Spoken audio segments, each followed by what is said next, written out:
नमस्कार, आप देख रहे हैं टीएनपी न्यूज और मैं हूं आपके साथ आलोक शुक्ला। बिहार का नया मुख्यमंत्री चुनने के लिए बीजेपी ने एक बड़ा कदम उठाया है। बीजेपी ने बिहार में विधायक दल का नेता चुनने के लिए सेंट्रल ऑब्जर्वर को नियुक्त कर दिया है। इसके लिए शिवराज सिंह चौहान को जिम्मेदारी दी गई। माना जा रहा है कि केंद्रीय मंत्री शिवराज सिंह चौहान इसके लिए आज से कल के बीच कभी भी पटना जा सकते हैं। एनडीए में इस बात के सभी घटक दलों के बीच में चर्चा है कि अगला मुख्यमंत्री आखिर कौन होगा।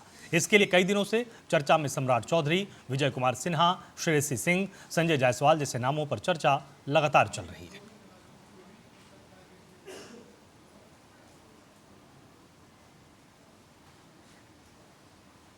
तो बिहार का आखिर नया मुख्यमंत्री कौन होगा, इस पर लगातार तमाम अटकलें चल रही थी।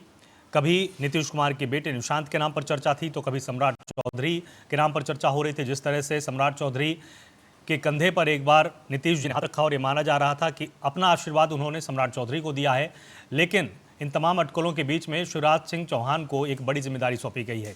इसी खबर पर और अधिक जानकारी बातचीत के लिए मेरे साथ टीएनपी न्यूज के consulting editor Govind Thakur ji phone line पर जुड़े हुए हैं। गोविंद जी, जिस तरह से शिवराज सिंह चौहान जी को एक बड़ी जिम्मेदारी सौंपी गई है, क्या बड़ी चुनौतियां उनके सामने होगी, क्योंकि बहुत सारे योग्य कैंडिडेट उनके सामने हैं और लगातार कई नामों पर बिहार में चर्चाएं भी चल रही हैं।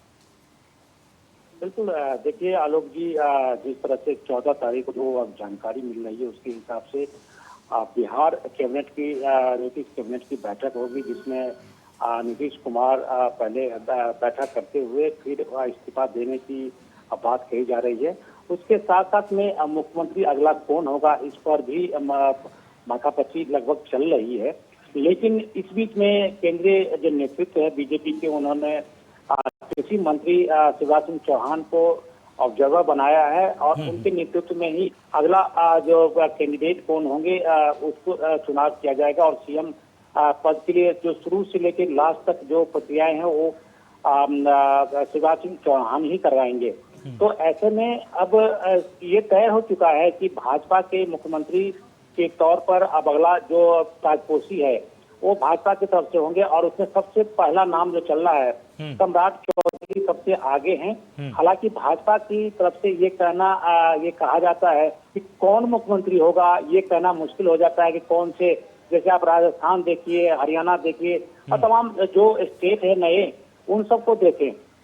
बड़े बड़े नेता पर चर्चा चलती रही, लेकिन मुख्यमंत्री ऐसे लोग बन जाते हैं जिसकी कोई चर्चा नहीं होती है। हालांकि इस बात को अभी विराम देते हुए मैं अभी ये बताऊं कि सबसे अधिक चर्चा अब तो सम्राट चौधरी जो डिप्टी सीएम है उनकी हो रही है और जेडीयू के साथ एक तालमेल बैठाई जा रही है कि जिस तरह से पिछले बार मुख्यमंत्री आपको जेडीयू के नीतीश कुमार थे अभी हैं, लेकिन बाद में उसके हो जाएंगे। तो ऐसे में अगला डिप्टी जो सीएम होंगे कौन होंगे, तो अभी तक जो जानकारी है उसके हिसाब से 2 डिप्टी सीएम होंगे ही, जिसमें एक विजय सिन्हा जो बीजेपी की तरफ से हैं और अगला जो एक डिप्टी सीएम होंगे वो निशांत कुमार को दिया जा सकता है जेडीयू की तरफ से। ये फॉर्मूले पर विचार किए जा रहे हैं। अब देखना यह है कि अब 14 तारीख को क्या इसमें तथ्य सामने निकल कर आता है। जी बिल्कुल, लेकिन अगर सम्राट चौधरी को आगे कर दिया जाता है और जेडीयू से कोई मुख्यमंत्री का चेहरा नहीं चुना जाता है, तो आरजेडी की उस बात को बल नहीं मिलेगा जिसमें वो चुनाव के पहले से लगातार कह रहे थे कि जैसे ही चुनाव संपन्न हो जाएगा नीतीश जी को किनारे कर दिया जाएगा, या जेडीयू को धीरे धीरे बिहार के अंदर घटाने का काम बीजेपी करेगी? बिल्कुल, देखिए आलोक जी, जिस तरह से आज ही और कल भी तेजस्वी यादव ने ये बात कही थी कि नीतीश कुमार के जाते ही या जेडीयू टूटेगी और सारे के सारे जो बड़े नेता के नेतृत्व में बीजेपी के पार्टी में वो शामिल हो सकते हैं। एक विपक्षी पार्टी के तौर पर ये आरोप नहीं, एक तरह से आशंकाएं जताई गई है।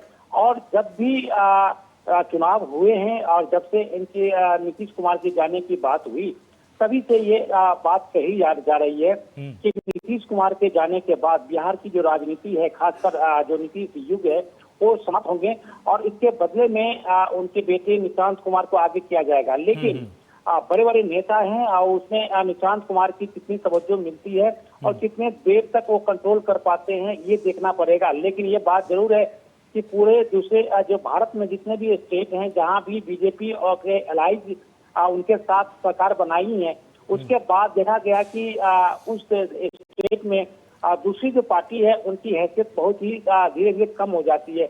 ये आशंकाएं तेजस्वी यादव से लेकर दूसरे जो जितने भी जानकार हैं ये बात कह रहे हैं, लेकिन फिर भी जो आप समझौते लगभग हो गए हैं, ये राज्यसभा के मेंबर भी बन चुके हैं। तो ऐसे में अब तय है कि बीजेपी अपने मुख्यमंत्री के तौर पर और नेतृत्व बीजेपी का रहेगा, जो पहले आपको जेडीयू का था। सामंजस्य बिठाने की कोशिश की जा रही है, लेकिन थोड़ी सी मतभेद जरूर दोनों पार्टियों के बीच में अभी भी है। जी बहुत बहुत शुक्रिया मेरे साथ यहाँ पर जुड़ने के लिए और ये पूरा अपडेट के लिए।